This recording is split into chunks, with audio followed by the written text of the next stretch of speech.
L'art de presque savoir, aujourd'hui presque un mot savant, comment faire un chef-d'œuvre.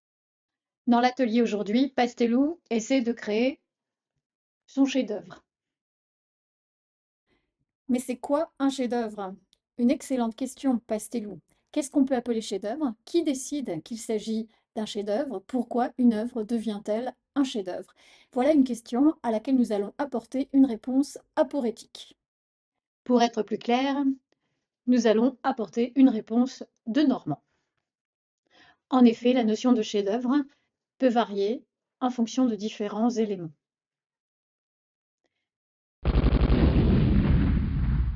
En fonction d'une époque, d'une région. Une icône américaine n'est pas forcément reconnue comme telle en Europe. D'une culture. Les Japonais ne regardent pas Picasso comme nous le ferons. Et le public, qui a aussi son mot à dire. Autant de facteurs qui font qu'un chef-d'œuvre est chef-d'œuvre dans une époque, dans un pays, dans une culture, et il subit aussi les affres de la mode. Prenons un exemple. Le rêve de Taille, peint en 1888, est un chef-d'œuvre associé à une époque. Il est au tournant du siècle, l'un des tableaux les plus connus de France. Il montre de jeunes soldats en manœuvre, en train de dormir et en train de rêver au glorieux passé militaire des armées françaises. Nous sommes dans le contexte de l'après-guerre 1870, où la France a fait défaut et n'a pas su se montrer à la hauteur des armées qui l'ont précédée. Le rêve de Taille est une œuvre nationaliste qui est là pour préparer les futures générations à récupérer l'Alsace et la Lorraine. À ce titre, le tableau est acquis par l'État français et reproduit de multiples façons. L'image sera diffusée dans les écoles, les administrations. Extrêmement connu en 1900, chef-d'œuvre de la peinture française, il disparaît de la culture visuelle dans les années 1920 devant le désastre de la Première Guerre mondiale. Le détournement du tableau et sa reprise sont autant de témoignages de son succès. La peinture de Paul-Emmanuel Legrand montre le rêve, devenu ici une gravure, accrochée à un kiosque de journaux et contemplée par des écoliers, alors qu'un invalide sur la droite leur tourne le dos. L'image est admirée par les enfants.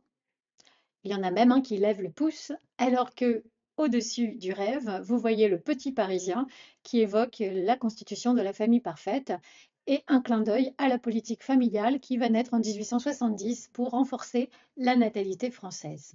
Ces enfants rêvent à leur tour devant le rêve de Taille. Ils rêvent de prendre leur revanche, de récupérer l'Alsace et la Lorraine, tournant le dos et ignorant les conséquences d'une guerre, incarnée ici par l'invalide. Certains vous diront que le rêve était plus célèbre à l'époque que la Joconde. Il est vrai que la Joconde n'était pas aussi célèbre en 1900 qu'elle l'est aujourd'hui. C'est en fait une anecdote, un fait divers qui va la rendre immensément célèbre. La Joconde n'était pas vraiment la star des collections royales à l'époque de Louis XIII, ce qui montre bien qu'elle n'avait pas le statut d'aujourd'hui. Il avait sérieusement envisagé de l'offrir au duc de Buckingham, comme on refile un bibelot un peu poussiéreux. Heureusement, le cadeau ne s'est jamais fait, sinon Alexandre Dumas en aurait certainement ri aux larmes et pu écrire qu'en plus de lui avoir volé sa femme, Louis XIII s'était fait aussi voler le tableau le plus célèbre du monde. C'est en 1911 que la Joconde va disparaître du salon carré du Louvre en pleine journée. On a volé la Joconde et c'est bien ça qui va la rendre célèbre. Il faudra près de 4 heures pour s'apercevoir que la Joconde n'est plus. C'est sur l'insistance d'un peintre copiste qu'on va se poser la question de savoir où est passé le tableau. La presse, bien évidemment, témoigne, mais vous remarquerez que le nom du tableau est entre guillemets.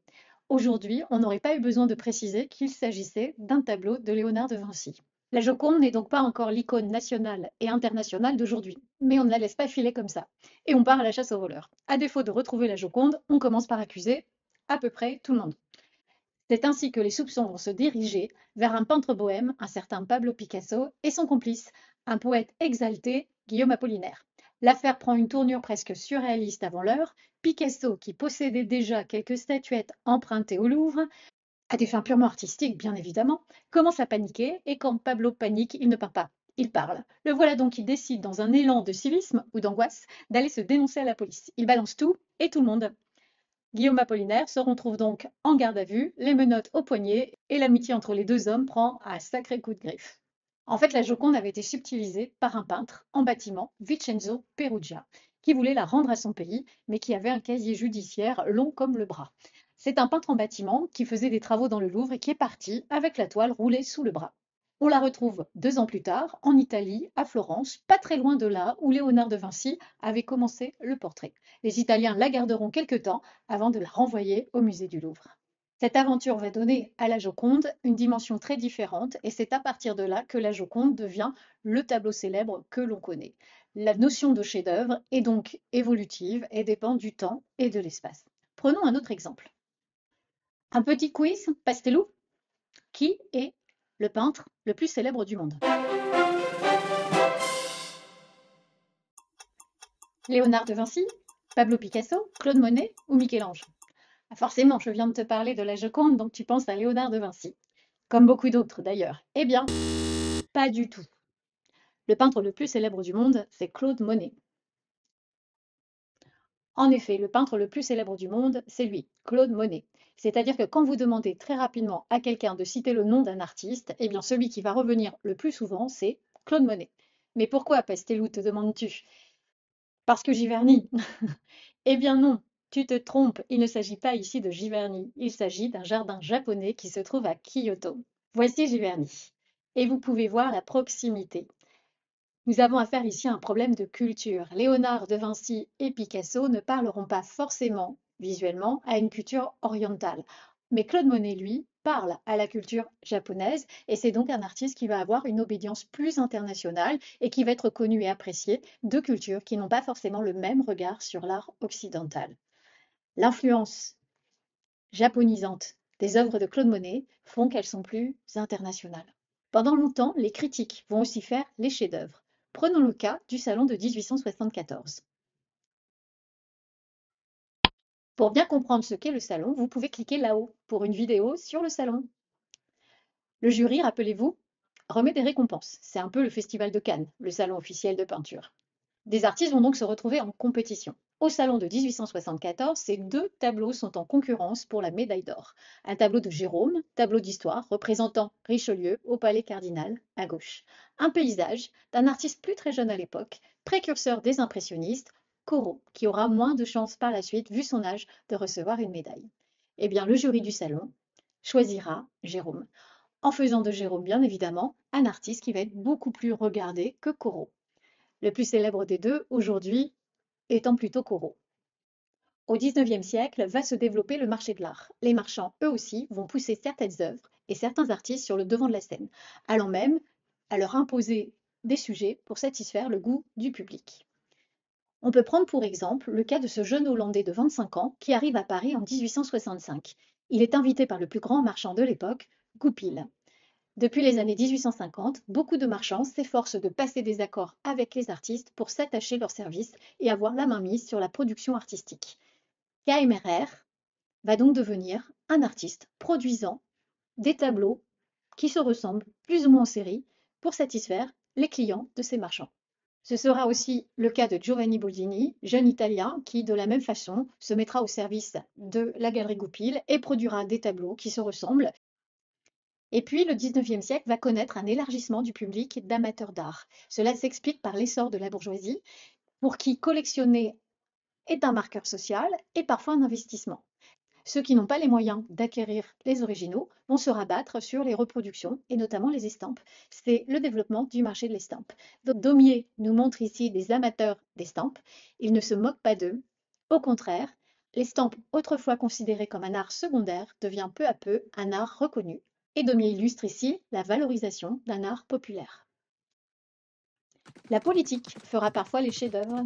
C'est le cas de Napoléon III et de sa passion pour Jules César, sur lequel il veut écrire un livre, un document scientifique. Il va donc lancer un important programme de fouilles pour retrouver les traces du passage de Jules César pendant la guerre des Gaules. C'est la naissance de l'archéologie française. Il va d'ailleurs créer le premier musée d'Antiquité nationale dans l'ancienne résidence favorite des rois de France, le château de Saint-Germain-en-Laye.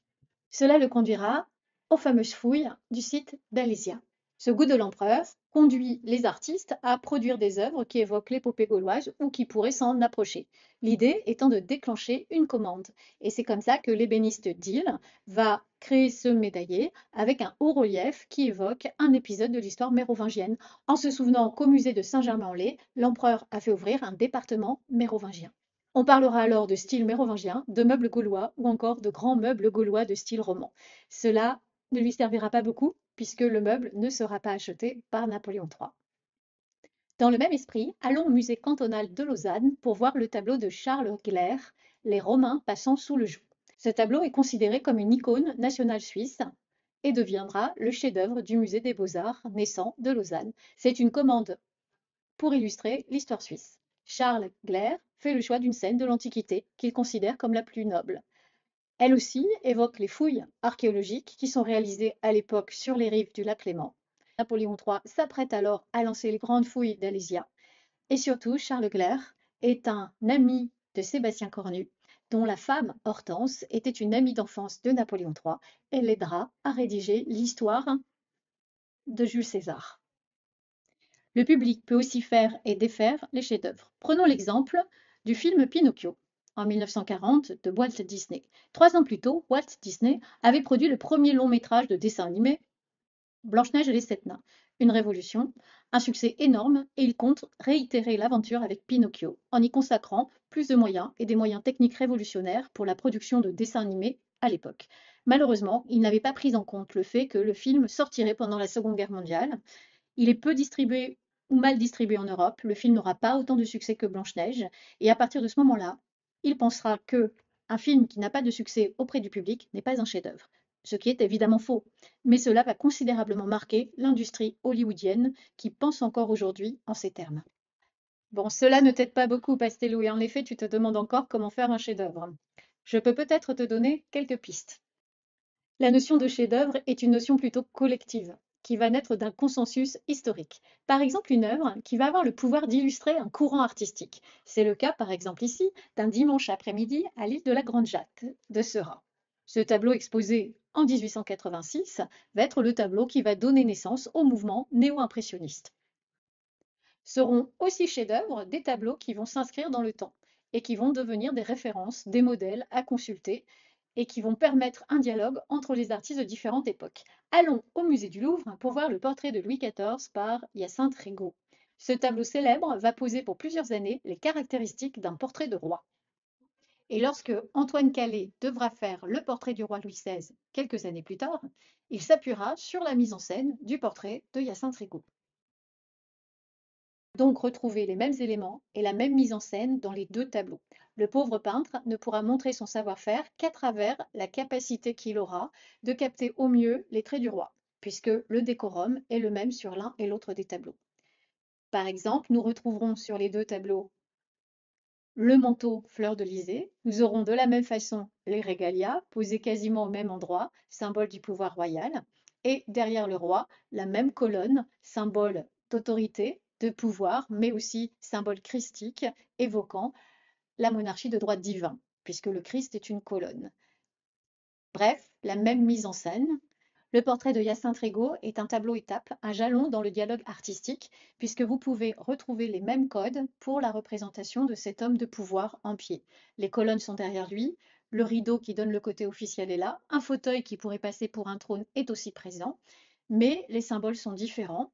À gauche, l'aigle sur le bureau, à droite, le drapeau américain sur le siège, puisqu'il s'agit ici non pas d'un monarque, mais du premier président de la République américaine, George Washington. La mise en scène est bien celle d'un souverain qui sort du tableau de Hyacinthe Rigaud, mais réadapté au code de cette nouvelle République. 1701, 1779, 1794, deux monarques et un président, tous descendants de la mise en page de Hyacinthe Rigaud.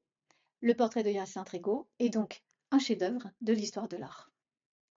Un chef-d'œuvre est aussi le plus souvent une œuvre intemporelle. Et cette question de l'intemporalité va être importante pour les artistes. Voici une autre proposition du portrait de Washington, habillé à l'antique, ce qui donne un caractère plus intemporel à l'œuvre. Un moyen de relier son passé de chef de guerre et de général des armées à son nouveau statut de président. C'est aussi un moment où les portraits romains étaient de plus en plus reproduits par la gravure et ils ont pu influencer cette mise en scène. Derrière le buste de Washington, vous pouvez le voir en train de traverser le Delaware, immense tableau au Metropolitan Museum, figurant sur les passeports des citoyens américains, qui est une icône américaine que nous ne connaissons pas. Le chef-d'œuvre est aussi régional. Les artistes avaient l'impression que la mode pouvait desservir leurs œuvres d'art et que la mode pouvait paraître pour les générations futures être un déguisement. C'est le cas par exemple ici de la reine des Français, Marie-Amélie, épouse de Louis-Philippe Ier. La question du costume conduira parfois à de curieuses tentatives, comme le portrait nu de Voltaire par Pigalle, qui après avoir été quelque peu chahuté, est aujourd'hui considéré comme un grand chef-d'œuvre de la sculpture française. Ou encore le Balzac nu de Rodin, qui finalement sera habillé d'une robe de chambre de plâtre, mais qui touche au même but, l'intemporalité, en réduisant le costume, marque d'un temps, d'une société, d'une époque, au plus strict nécessaire. Peut-être plus étonnant encore, c'est souvent la justice qui décide du statut d'une œuvre d'art. Qu'est-ce qu'une œuvre d'art? Qu'est-ce qu'un artiste? Ces interrogations que l'on soumettrait plus naturellement aux philosophes, ou plutôt à l'historien de l'art, qu'aux juristes, surgissent régulièrement devant les tribunaux. L'histoire la plus célèbre est celle de l'oiseau dans l'espace de Brancusi. Brancusi va décliner son œuvre première, Maestra, dans différentes versions, sur 40 ans de sa vie, pour 28 variantes différentes.